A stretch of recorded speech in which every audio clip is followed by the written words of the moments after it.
Avant de plonger dans cette histoire incroyable, pensez à vous abonner à la chaîne et à activer la cloche. Ici, chaque récit a quelque chose à dire, et vous ne voudrez pas en manquer un seul. Le soleil de Los Angeles tapait fort sur les vitrines brillantes de la concession Ferrari, reflétant les voitures luxueuses alignées comme des bijoux précieux. Chaque modèle semblait invité à la possession, mais ce jour-là, l'air était chargé d'une tension invisible. Caroline Harris, une femme noire élégante dans la quarantaine, descendit de sa limousine noire. Sa robe sur mesure et son sac en cuir italien trahissaient son statut de millionnaire, mais à l'instant où elle franchit les portes, certains employés la jugèrent sans même l'avoir saluée. Un jeune vendeur blanc, James, s'approcha d'elle avec un sourire forcé. « Bonjour, que puis-je faire pour vous aujourd'hui » demanda-t-il, mais son ton était teinté de condescendance. Caroline répondit calmement.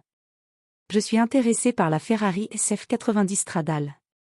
Je voudrais la voir de près. » Le vendeur l'observa, fronça légèrement les sourcils et ricana presque imperceptiblement. « Ah, vous voulez ce modèle ? Vous savez, ce n'est pas exactement, disons, pour tout le monde. » Les mots étaient à peine voilés, mais suffisamment pour que Caroline ressente une vague de colère et d'humiliation. Les autres clients présents dans la concession se retournèrent pour voir la scène, certains esquissant un sourire gêné, d'autres regardant ailleurs pour ne pas intervenir. Caroline prit une profonde inspiration.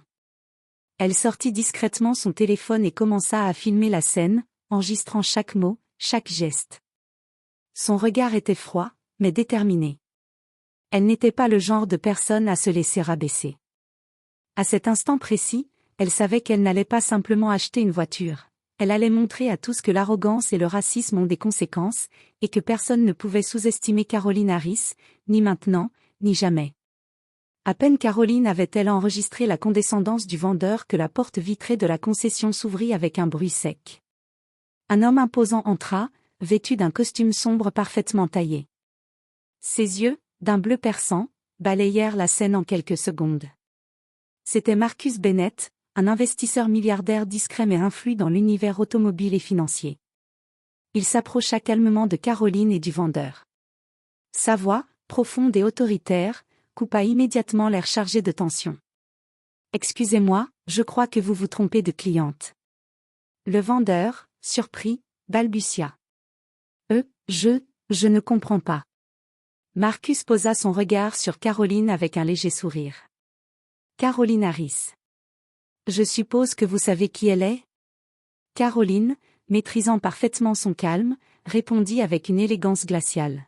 « Je sais exactement qui je suis, et ce que je mérite. » Les clients présents commencèrent à murmurer entre eux, stupéfaits par la situation. Le vendeur sentit soudain son assurance s'effondrer. Marcus continua, son ton ferme mais poli. « Elle pourrait acheter toutes vos voitures en un seul jour. Et croyez-moi, elle n'a pas besoin de votre approbation pour le faire. » Le vendeur, rouge de honte et de peur, se précipita pour montrer la Ferrari à Caroline, bafouillant des excuses. « Madame, nous allons vous montrer le modèle. » Mais Caroline ne voulait pas seulement qu'on la respecte, elle avait un plan. Sa caméra discrète avait enregistré chaque mot, chaque geste humiliant. Et elle savait que ce moment serait le début d'une leçon qu'il n'oublierait jamais. En sortant lentement son téléphone, elle fit mine de regarder les photos des voitures, tout en envoyant discrètement la vidéo à ses contacts influents dans le monde de l'automobile et des médias. Une tempête silencieuse se préparait, et personne dans la concession ne savait encore qu'ils étaient sur le point de devenir les protagonistes d'une revanche subtile mais spectaculaire. Après l'humiliation qu'elle avait subie, Caroline ne se laissa pas emporter par la colère. Elle savait que la meilleure revanche n'était pas immédiate, mais stratégique et irrésistible. Quelques minutes après avoir quitté la concession, Caroline contacta son réseau. Elle avait des amis influents dans les médias, dans l'industrie automobile et même dans le marketing de luxe. En quelques appels et messages, elle organisa une opération silencieuse, un reportage sur la concession Ferrari, mettant en lumière la discrimination dont elle avait été victime. Le lendemain, la vidéo qu'elle avait enregistrée apparaissait sur les réseaux sociaux et dans plusieurs chaînes d'actualité locales. Les images montraient le vendeur raillant Caroline et ses gestes condescendants. Les commentaires affluaient, indignation, soutien et partage massif. La réputation de la concession commença immédiatement à vaciller. Mais Caroline ne s'arrêta pas là. Avec Marcus Bennett à ses côtés, elle retourna à la concession, sous un autre angle. Cette fois, elle entra comme une cliente prête à conclure un achat monumental, mais avec un plan. Elle fit semblant de considérer la Ferrari SF90 Stradale. Elle parla au directeur général de la concession, un homme nerveux, en exigeant un traitement VIP complet. Elle posa des questions techniques sur chaque modèle, montrant sa connaissance approfondie et sa légitimité dans le domaine automobile. Le personnel, reconnaissant Caroline grâce à la vidéo devenue virale, la traita désormais avec une politesse exagérée, presque ridicule. Mais Caroline garda un air impassible, savourant la douce ironie, ceux qui l'avaient humiliée étaient désormais obligés de montrer un respect forcé. Avant de partir, Caroline se tourna vers le vendeur arrogant qui l'avait ridiculisé.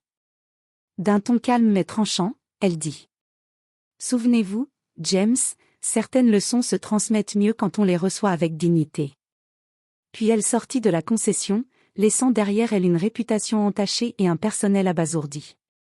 Mais pour Caroline, ce n'était que le début. Elle savait que la prochaine étape serait encore plus spectaculaire, et cette fois-ci, personne ne pourrait l'ignorer. Quelques jours après l'incident, Caroline décida de frapper plus fort. Elle savait que pour que la leçon soit gravée dans les esprits, il fallait un impact médiatique irréversible. Elle organisa une visite officielle de la concession, mais cette fois-ci en présence de journalistes influents et de blogueurs spécialisés dans l'automobile de luxe. Les invitations furent discrètes mais ciblées, personne capable de diffuser la vérité et d'exposer le comportement discriminatoire du personnel. Lorsque Caroline entra, accompagnée de Marcus Bennett, les caméras captèrent immédiatement l'attention. Le directeur de la concession, reconnaissant Caroline grâce à la vidéo virale, tenta de cacher son malaise. Mais il était trop tard, la concession allait devenir le théâtre d'un scandale public. Caroline prit la parole avec calme et assurance. « Je suis venue voir la Ferrari SF90 Stradale, mais aussi pour rappeler que le respect et la dignité sont essentiels, peu importe qui vous êtes. » Puis elle activa la vidéo de l'humiliation initiale sur un grand écran derrière elle. Le vendeur arrogant, James, devint instantanément rouge de honte. Les journalistes prenaient des notes frénétiquement, et les caméras capturaient chaque expression du personnel embarrassé. Marcus, à côté d'elle, ajouta : « La compétence et l'élégance ne dépendent ni de la couleur de peau ni du statut social. Et cette concession devrait le comprendre. » Les réactions furent immédiates, les médias locaux et nationaux relayèrent l'histoire, la vidéo devint virale en quelques heures, et les réseaux sociaux s'enflammèrent. La concession Ferrari, qui avait essayé de minimiser l'incident, était maintenant au centre d'un scandale médiatique majeur. Mais Caroline ne voulait pas seulement exposer le vendeur, elle voulait transformer l'humiliation en victoire personnelle. Elle annonça publiquement qu'elle allait acheter non pas une, mais 3 Ferrari SF90 Stradale, et que l'achat serait réalisé sous son nom, sans aucune concession. Le personnel, pris de panique, devait désormais obéir à chaque demande de Caroline, mais cette fois avec un respect absolu. En quittant la concession, Caroline jeta un dernier regard à James, un mélange de triomphe et de calme glacial. Elle savait que le vrai pouvoir réside dans la dignité et la stratégie, et elle venait de le démontrer de la manière la plus spectaculaire possible. Une semaine après l'incident viral, la concession Ferrari était en pleine tempête médiatique. Les appels des clients prestigieux s'étaient ralentis, et les cadres supérieurs commençaient à ressentir la pression. Mais Caroline ne voulait pas seulement exposer leur comportement, elle voulait montrer qu'elle pouvait transformer l'humiliation en un pouvoir total et élégant. Ce jour-là, elle revint à la concession, cette fois avec Marcus et un petit groupe d'investisseurs influents.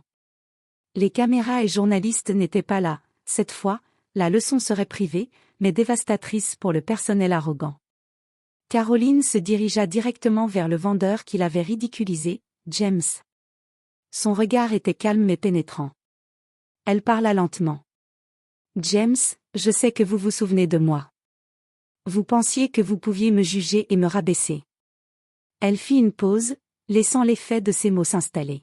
« Mais aujourd'hui, c'est moi qui décide de ce qui va se passer dans cette concession. » Le directeur et le personnel présent se figèrent. Caroline sortit alors une proposition qui allait bouleverser leur hiérarchie. Elle allait acquérir toutes les Ferrari en stock pour ses investisseurs, en les plaçant dans un partenariat exclusif avec Marcus Bennett. Elle exigeait que James et le personnel suivent une formation obligatoire sur le respect, la diversité et le service clientèle haut de gamme, sponsorisée par elle-même. Elle stipulait que chaque vente future devait être approuvée personnellement par le directeur, sous peine d'annulation immédiate. Le directeur, terrifié mais conscient qu'il n'avait aucun choix, acquiesça. James, humilié, baissa les yeux, incapable de répondre. Caroline, sans un mot de plus, donna des instructions précises pour finaliser les achats et quitter la concession. Alors qu'elle s'éloignait, elle lança un dernier message. Souvenez-vous, l'arrogance et le préjugé coûtent toujours plus cher que ce que vous imaginez. Cette fois, la leçon n'était plus médiatique, mais structurelle et durable. Caroline avait transformé un moment de haine en une démonstration éclatante de pouvoir, de stratégie et de dignité. Elle ne venait pas seulement d'acheter des voitures, elle venait de réécrire les règles du jeu. Quelques jours plus tard, la concession Ferrari commençait à sentir les conséquences de l'intervention de Caroline. La vidéo initiale continuait de circuler sur les réseaux sociaux, accompagnée de témoignages et de commentaires indignés. La direction, sous pression médiatique et financière, n'avait pas d'autre choix que de se plier aux conditions imposées par Caroline. Le moment le plus mémorable arriva lorsque Caroline revint pour finaliser officiellement ses achats et signer les documents. Cette fois, la concession entière était consciente que rien ne serait comme avant. Le directeur tenta de paraître serein, mais son visage trahissait la tension. James, le vendeur qui l'avait humilié, se tenait à l'écart, le regard baissé, incapable de soutenir ses yeux. Caroline, élégante et confiante, s'approcha du bureau et déclara. « J'espère que vous avez compris la leçon. Le respect n'est pas négociable. La discrimination a un prix, et ce prix est maintenant payé. » Elle signa les documents pour l'achat de toutes les voitures de luxe disponibles, incluant non seulement la Ferrari SF90 Stradale, mais aussi plusieurs modèles rares et limités. Chaque transaction confirmait que le pouvoir et l'influence appartiennent à ceux qui savent garder leur dignité et agir avec stratégie. Avant de partir, Caroline fit un dernier geste, elle offrit une généreuse donation à un programme local de mentorat pour jeunes filles noires dans le domaine automobile, soulignant qu'elle n'avait pas seulement vengé l'humiliation, mais qu'elle avait transformé la situation en une opportunité pour inspirer et changer les choses durablement. Le personnel, désormais complètement conscient de la portée de leurs actions, comprit que l'arrogance et les préjugés avaient un prix très élevé. James, humilié mais désormais averti, avait appris une leçon qu'il n'oublierait jamais. Caroline quitta la concession, un léger sourire sur le visage. Elle avait transformé un moment d'humiliation en une victoire éclatante, publique et personnelle. Pour elle, ce n'était pas seulement une leçon de revanche, mais un rappel que le respect et la dignité sont les véritables moteurs du pouvoir. Et tandis qu'elle montait dans sa nouvelle Ferrari SF90 Stradale, moteur rugissant, Caroline savait une chose, personne ne sous-estimerait jamais Caroline Harris à nouveau.